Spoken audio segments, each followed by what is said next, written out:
नमस्कार, ओम शांति। बहुत बहुत स्वागत और अभिनंदन आप सभी का 25 जनवरी 1970 की अव्यक्त मुरली के इस विशेष चर्चा में। तो आज प्यारे शिव बाबा ने अव्यक्त स्थिति के महत्व पर गहरा प्रकाश डाला है। ऐसा महसूस होता है जैसे बाबा स्नेह से हमें जैसे झिंझोड़ रहे हैं, पूछ रहे हैं, व्यक्त में रहते हुए भी, कर्म करते हुए भी, भीतर से अव्यक्त न्यारे कैसे रहें। आज की चर्चा का उद्देश्य है बाबा के इन्हीं इशारों से शक्ति और स्पष्टता पाना, ताकि पुरुषार्थ में वो जंप लगा सकें। ओम शांति।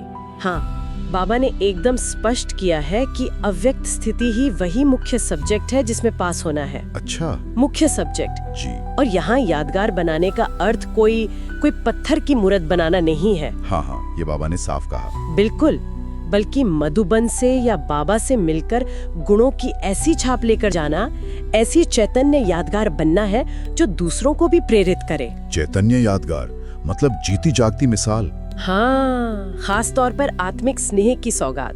बाबा कहते हैं ये सचमुच पत्थर को भी पिघला सकती है। ये अव्यक्त स्थिति मतलब कर्म करते हुए भी अंदर से डिटैच रहना। सुनने में तो सरल लगता है, पर बाबा इसे मुख्य लक्ष्य क्यों कह रहे हैं? ये संतुलन इतना जरूरी क्यों है? जरूरी इसलिए क्योंकि यही तो हमारा अंतिम स्वरूप है ना।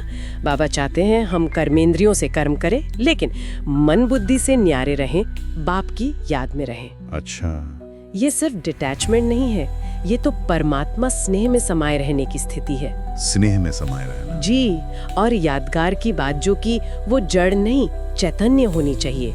अपने चलन से, अपने चेहरे से गुणों की खुशबू फैले।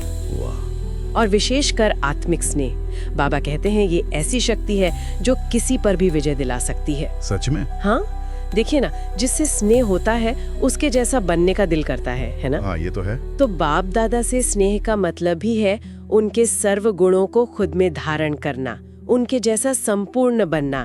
यही स्नेह का फर्ज है। बाबा समय के बारे में भी बहुत मार्मिकता से पूछ रहे हैं कि ये समय ज्यादा लगता है या कम जी, और फिर खुद ही इशारा दे रहे हैं कि अब समय बहुत थोड़ा है। बिल्कुल। ये सुनकर तो एक अर्जेंसी सी महसूस होती है। बिल्कुल, अर्जेंसी ही है। बाबा सिर्फ इशारा नहीं दे रहे, वो एक तरह से चेतावनी दे रहे हैं। चेतावनी। हाँ, उन्होंने कहा कि अब धीरे चलने या दौड़ने का नहीं, बल्कि ऊंची जंप लगाने का समय है। जंप। जी, जंप। 1 सेकंड में बहुत कुछ बदलना है।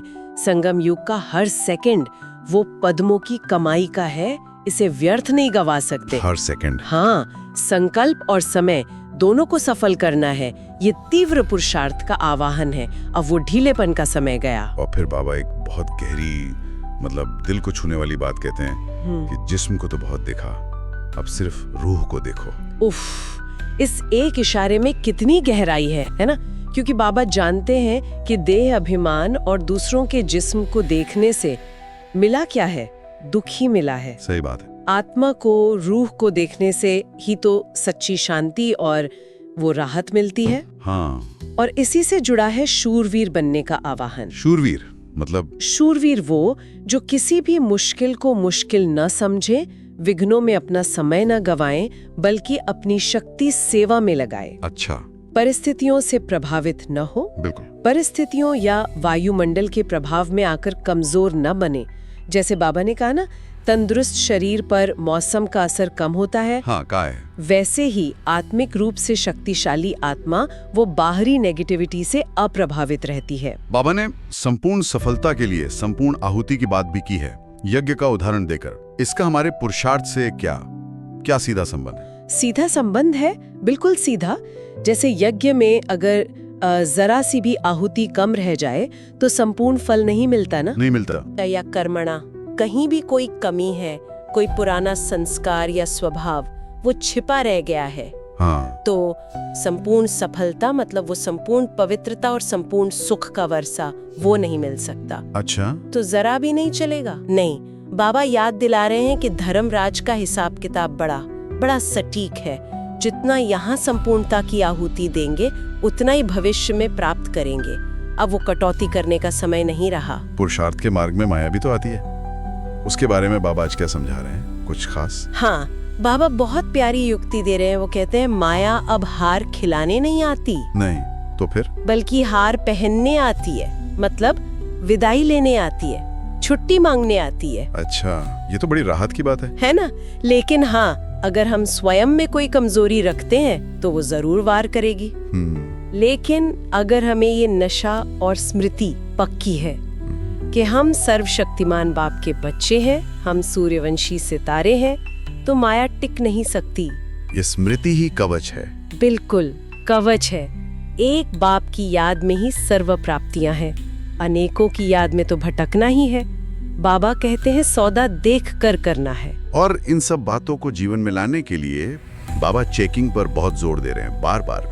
किस तरह की चेकिंग की बात हो रही है? निरंतर चेकिंग, रोज की चेकिंग, कर्म करने से पहले, करते समय और करने के बाद भी। तीनों समय? हाँ जी, अपनी स्थिति को परखना कि कहाँ तक बाप समान बनी है, पुराने संस्कार और स्वभाव उनको बदलकर कितना दिव्य और ईश्वरीय बनाया है। और अपनी चलन? हाँ, क्या हमारी चलन सबको सुख देने वाली है या कहीं अनजाने में भी दुखदाई तो नहीं बन जाती? ये बहुत जरूरी है देखना। जी, बाबा चाहते हैं हम दुनियावी आकर्षणों से न्यारे और एक बाप के प्यारे बनकर रहें। न्यारे और प्यारे। और सिर्फ बने नहीं, दूसरों को भी बनाने की सेवा करें। बाबा ने ये भी कहा कि चेक करो, अगर अव्यक्त स्थिति से नीचे आते हैं तो बुद्धि कहाँ जाती है, किस आकर्षण में फंसती है, उसे पहचानो और समाप्त करो। तो सार यही निकलता है कि बाबा हमें संपूर्ण बनने के लिए पुकार रहे हैं। जैसे वो कहते हैं ना, अब नहीं तो कभी नहीं।